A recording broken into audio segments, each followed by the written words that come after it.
Ako ng ibang tubig dito. Ha? Ibang tubig. Tubig? Reservoir? Babawas tayo lang kasi tatanggalin natin itong hose ko. Sige. Anong gagawin? Yan, babawasan lang ang tubig niya. Dadagdag lang tayo. Oo, sige, dagdag lang tayo. Kung may coolant din, coolant na lang.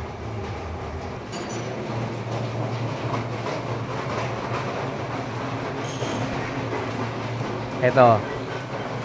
Nandito ako ngayon dito sa Timothy Paul General Merchandise. Ayan, klaro dyan, oh.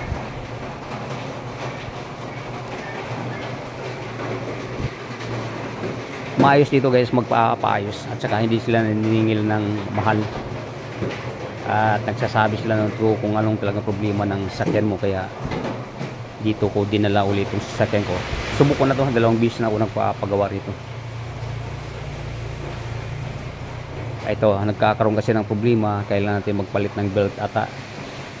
O di kaya higpitan lang. Yung aircon natin, walang lamig. Tagas ang master. Papalit tayo at saka maglagay tayo ng silicone. Ito ang pinaka-paborito kong mekaniko rito, si Sir Larry.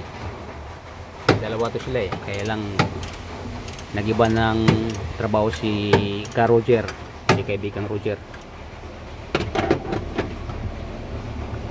Nag-ano ata, nagbibiyahe ng multicab. Yung kapalit ni Sir Roger, pumapasok pa rin Sir Larry. Parang baguhan na ata yun, sir. Pero ano yun, nag 2 years yun sa automotive. Nag-ano talaga yun? Nag-graduate talaga? Okay. Pero siyempre yung tiwala ko nasa iyo pa rin eh. Kaya sabi ko sa iyo ko papagawa eh.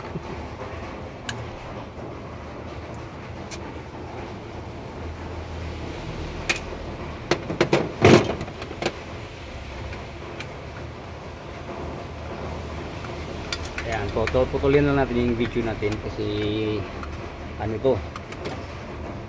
Mahaba ito. Oo, mahabang video kung i-diretso natin to. Maumay kayo gawa ng ang daming gagawin ni Sir Larry dito.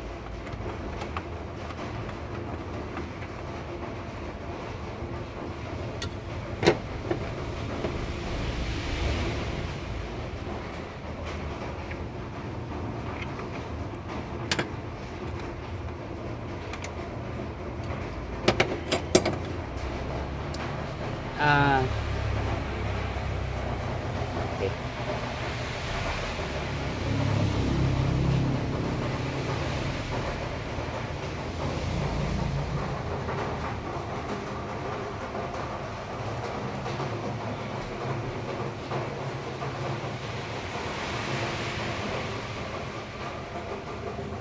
Ito guys, naka 3 minutes mahigit na tayo. Mag 4 minutes na. Ika-cut ko muna sa 4 minutes siguro. Magpa part 2 na lang tayo.